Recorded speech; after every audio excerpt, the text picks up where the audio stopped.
don't think that there's been enough discussed. I think we've seen stories of increases in rates of suicide, increases in rates of alcohol abuse, child abuse. Um, these things are natural. These things are natural. Uh, they're natural occurrences in the face of a disaster, and certainly when you have people that are dealing with financial insecurity, um, the worry of someone in your family getting sick, losing your income and not knowing if the income is going to be there later, um, um, being concerned about whether you can afford care in the event that somebody in your family is affected. And, those are all legitimate concerns. Those are very legitimate feelings that you have. And it is not a sign of weakness to seek help. Help. It's a sign of strength. And if you feel that you need help coping with this, please, whether it's Frontier, go to the CDC website, the Centers for Disease Control. There are phone numbers there. Ballad Health will be posting multiple phone numbers and places for you to go to for help. Um, Talk to somebody when we're in this thing. It's a marathon. It's not a sprint. The president has said that he's encouraging social distancing through the end of April.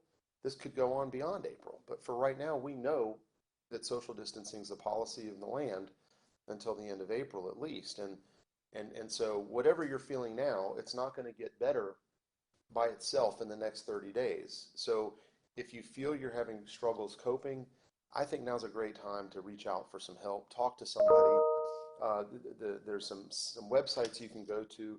Uh, um, the National Alliance on Mental Illness, the Centers for Disease Control, and as I mentioned, Ballad Health will put some information on our websites.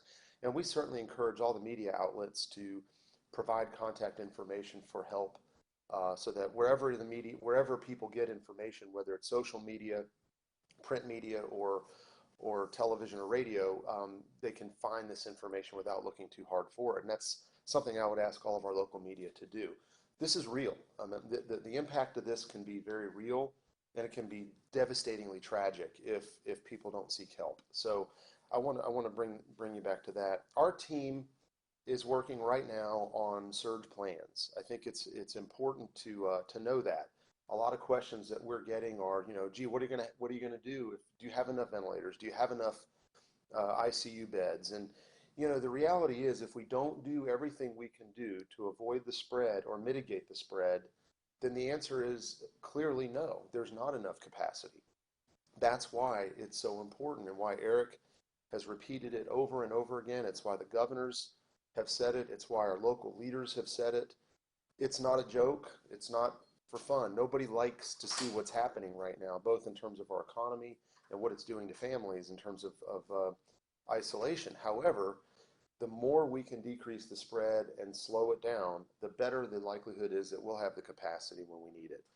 Right now, our strategy is, as a regional health system with direct control over all of our assets, we have the ability to have an integrated, coordinated approach. So if people present with symptoms, we have a strategy for caring for people within their communities as much as possible.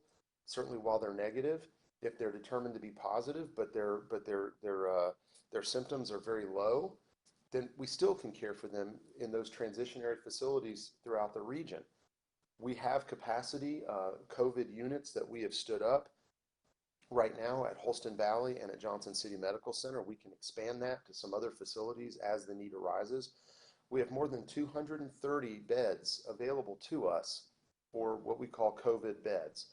We've provided premium pay for our nursing staff that are providing care in those COVID units.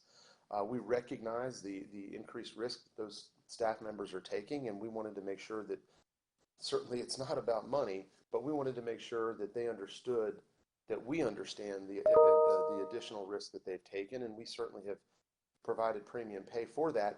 And I will say, at the moment, we have not found any other systems that are doing that. I mean, we've been very assertive about trying to make sure we recognize the risks that our staff are taking.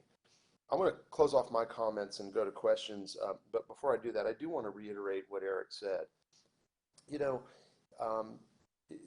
can see you sometimes in a trying time like the spread of an infectious disease, you can see the best of people and you can see the worst of people. And by and large, we're seeing the best of people, whether it's people that just put signs in front of the hospitals saying heroes work here, or volunteering to make masks. Um, my own daughter was at home last night. When I went to bed at 1:30 in the morning, she was sewing masks with her. She and her classmates in the physician assistant program are doing that. Now, I will say the masks that she was sewing are not meant for use because it was terrible. But she's working on it. But she's working on it. But God bless everybody who's out there trying to make a difference in the way they know how to do it. That's the best of people. The worst of people is those who go on social media and spread rumors, make accusations that are unfounded, and say things and that are just not helpful. Um, what I encourage people to do, and this goes back to the issue of coping, it's not helpful if you're dealing with a disaster or a tragedy or an infectious disease event like this. It's not helpful for your own coping mechanisms to get information from bad sources and to focus on that. Go to reliable, trusted sources. Do not let yourself get sucked in to that social media vortex where people without any accountability put information out there that's not true, and it serves to scare people. It's not good. It's not helpful. It's not healthy. And I don't think it necessarily is serving any common purpose. So I would encourage people to focus on the facts, focus on what reliable sources of information are telling you, and give us a chance to beat this thing by all of us just being the best we can all be. I'm going to go ahead and open it up now for questions and hopefully be able to answer them for you. All right, Taryn Young with the Coalfield Progress. Do you have any questions? Yeah. Could you give us an update on what's going on at Time Hospital? Do you have any patients there yet? Yes, we've had a couple of patients. The good news is I believe they both tested negative. So the system there is working, you know, where your lower acuity patients, they go there, we have them isolated there. That way, Norton Community Hospital can continue to function as a full service community hospital, providing all the services that are needed. So far, it's worked well, exactly as planned. As I was mentioning earlier, you know, we've been doing modeling to look at what our capacity issues will be over the next 40 to 70 days. And we certainly believe, based on the spread, based on the doubling rates that we're seeing, that we're going to have use for these assets and this capacity. So we're glad that we've stood this up. And frankly, I will say I'm grateful to Governor Northam, the governor of Virginia, yesterday. During his briefing, he very specifically called out Ballad Health and the work that our team has done there in Wise County to stand it up. I think he pointed to it as an example of innovation and trying to be responsive to this disease. It's a similar approach that we've taken in Greene County, Tennessee, with Tacoma, and I think hopefully that as we go forward, we'll see some productive use of those facilities in a way that serves those communities well. Taryn, do you have an additional question? No, that's not. No. Okay, thank you so much. Next, we have John Engel with WCYB. Hey, just looking for any additional clarification you can give us. I know that you can't release a lot of information about the death because of privacy issues, but are you able to at least tell us Northeast Tennessee or Southwest Virginia, or specify which division of the health department you would be reporting this case to? John, the question is, can we provide more detail about the patient in terms of where the patient was from or which state we would be reporting it to? At this point, the answer is no, until we get a better idea of how the states want us to handle that. I will say it was a gentleman that was over the age of 70 who had multiple comorbidities, but it was a pretty fast demise of this patient, and it was everything that we've been told to expect when you have patients who fit that profile. And just to clarify that point, are you able to say that case involving that gentleman was travel related or believed to be community spread? John, the question is whether this was a travel-related case or community spread. I don't really know that right now, but we can try to follow up and get you that answer, John. I don't have that off the top of my head. All right, thank you. And if I could just put this out, I was trying to combine those. Sorry, Megan. We had thousands of doctors yesterday respond to Governor Lee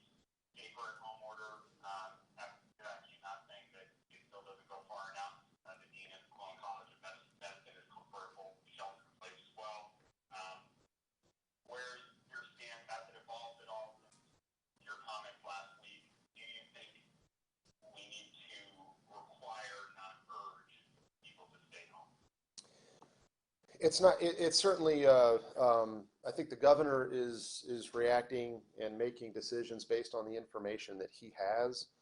Uh, and as well as what the governor's done, our local leaders have taken actions locally. I don't, I think what the governor was trying to say, having watched his comments yesterday, I think what the governor's trying to say is whether he orders it and it's enforceable, or the effectiveness of the enforcement mechanisms. I think those are the things he's grappling with. The bottom line is, if you knowingly put yourself in a position to spread this disease, that is the definition of abject stupidity.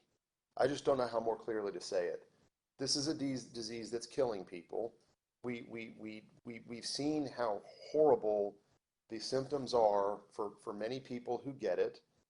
And so if you put whether you're ordered by a governor or not, if you put yourself in a position to unnecessarily expose yourselves or other people, then you're just not being smart.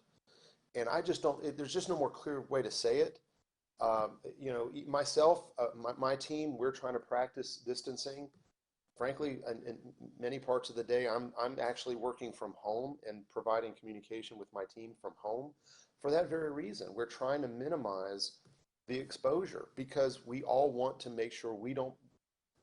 Imagine if you're the person that's responsible because you came into contact with 15 people and 5 of those people are elderly and 3 of those 5 people die and you were responsible for that. How would you feel about that? And so you know, whether the governor orders it or not, it's up to each of us to be responsible. And I really think that was his message. I'm not in a position to tell the governor what he should or shouldn't do. I do encourage him to continue to communicate forcefully how important it is for people to protect their neighbors and to protect their communities by not putting themselves in a position to either get this disease or unknowingly spread it. Thank you.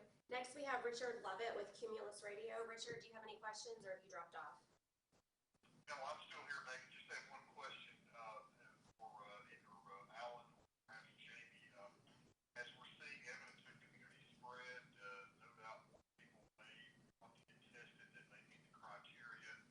Are you all confident that your testing capacity will be able to up to par, if you will, if there is an increase?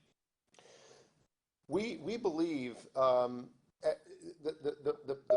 mechanisms we've been using to test the public have been effective in terms of using our screening process, just by virtue of the fact that you know, we've had almost 15,000 calls, and we're watching those cases that we test and what percentage of those that we test are testing positive. So in terms of our process, I mean, we're following the CDC guidance for how we deploy testing. As to the effectiveness of testing generally, I would tell you, I think that has been nationally a failure. You know, the most important thing in epidemiology is testing to identify those who have it, isolating them, and tracing to make sure we contact everyone they've come into contact with. This is an age-old model for reducing the spread of an infectious disease. There's no rocket science to it. We've been using it for 100 years. It works well. If you're not able to test people and get results back quickly, it affects your ability to effectuate that model. So the fact that Abbott has moved so quickly to get point of care or point of site testing within 5 or 10 minutes is great. They're obviously trying to mass produce that test. Right now, as it stands, whatever capacity is out there for speeding up the testing is being it's being directed to the hotspots as more of a priority right now by the federal government. We understand the logic for that, but it does place us at a disadvantage in areas that have not yet been hit hard as we're trying to prevent the spread. So as fast as we can get, whether it's Cepheid labs with the reagents that we've been expecting to have delivered to us, which would give us the ability to turn testing around within hours, or getting the Abbott technology out and deployed into en masse throughout the country. Both of those things will be very helpful in speeding up the identification of people who are positive so that we can isolate and then do the tracing. The tracing is a really important part of this. And I will also say we've been having dialogue with the departments of health about ways we can assist them as more cases are positive. They're obviously going to run into capacity issues with their own staff in terms of their ability to do the tracing. So Ballad Health has reached out to the health departments to offer to provide some of our staffing support to the health departments. So as they need it, we can provide some additional manpower to the health department so that we can continue to do the tracing. The tracing is a really important part. Once you've identified somebody who's high risk or who has it, it's a really important part of mitigating the spread, because you make contact with everyone that person has had contact with. And every one of those people that you can get out of circulation, you're reducing the risk of spread for another 15 to 20 people. So it's really important that we do provide that support. And certainly we're here to help the health departments as they need it. Richard, did you have an additional question, or was that it? Just one more, Amanda. Any idea of when things may get to the top of that curve, either here or nationally? Well, I don't want to. I'll let others who are qualified to look at the national data report on the national data. What we're doing, and that's a great question. We've taken the national models, the numerical models that have been put out by, I don't know whether it's Hopkins or Pennsylvania or whatever the different sources are. We're looking at those different models, and our team of folks locally, we've engaged Dr. David Reagan, who formerly was the Chief Medical Officer of the Tennessee Department of Health. We're working with Dr. Reagan, with Dr. Runnels, Dr. Vashist, our internal physicians, as well as our population health leadership, to take those models and apply those models to what we are seeing locally and using assumptions. So for instance, I think we're using 6-day doubling, and then taking that data and applying it to what we think the likely spread will be based on that doubling. And then of course, we're looking at the severity of our population. We have a disproportionate number of people who have lung disease, cardiovascular disease. And so what percentage spread will we see? And then what of those who do test positive, what percent of those will need hospitalization, and what percent of those will likely need intensive care level of care, and then what percent of those will need ventilator support. So we're using a very science-based approach to the modeling, and basically what we're seeing is, assuming nothing changes and we continue on the path that we're on, we're probably looking at hitting our capacity probably within 40 to 70 days. Now, that doesn't mean that's a done deal. If we're successful with pushing the rate of spread down by effective social distancing, then we're in a position to push that capacity, the need to hit the capacity out further. And so that's why we're so focused on this message of continuing to socially distance, because just because we're modeling that 40 to 70 days we could hit our capacity, that doesn't mean that has to be the case. That's if nothing changes and we don't get even better at reducing the spread.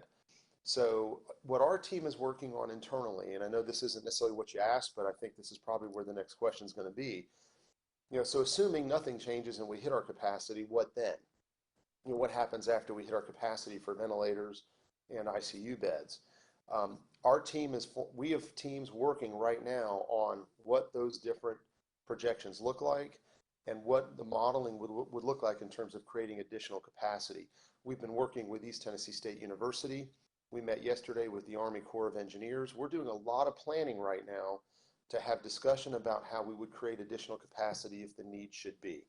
So what I would hope the community would hear from that is, while we're dealing with what's in front of us right now, our team is already leaning into 70 days from now and 80 days from now so that we can be prepared in the event we hit those volumes. So we're doing a lot of what if scenarios, and we're taking that data and we're using that data to inform our decisions. Thank you, Richard. Next, we have Richard Rourke with the Irwin Record. Richard, did you drop off, or do you have any questions? All right. Eugenia Estes with the Greenville Sun. Eugenia, do you have any questions? Yes, just have a question about Mr. Levine. You mentioned Tacoma and the things you all are doing in Tacoma. I just would be interested in that. Well, as we've Okay, the question is, what is the current status of Tacoma? And it hasn't changed.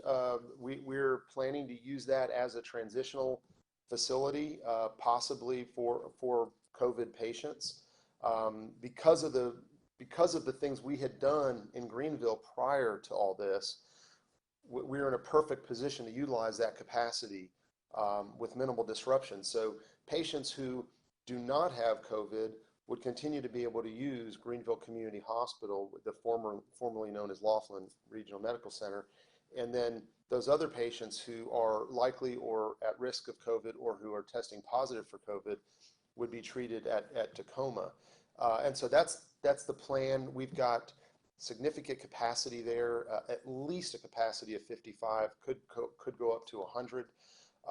And we're actually doing some work right now on what we can do with some of those rooms if we needed to expand the capacity more in terms of converting them to negative pressure flow and stuff like that. So again, a lot of the planning we're doing isn't for what's happening this week, it's for what may happen in the next 40 to 70 days. Jeannie, do you have another question? No, thank you. Okay, thank you so much. Next we have Febin with WJHL. Febin, do you have any questions? Yes, I do. Thank you. Alan, does Ballad have they decided on where a quarantine/isolation hospital will be? Yeah, we've as we've been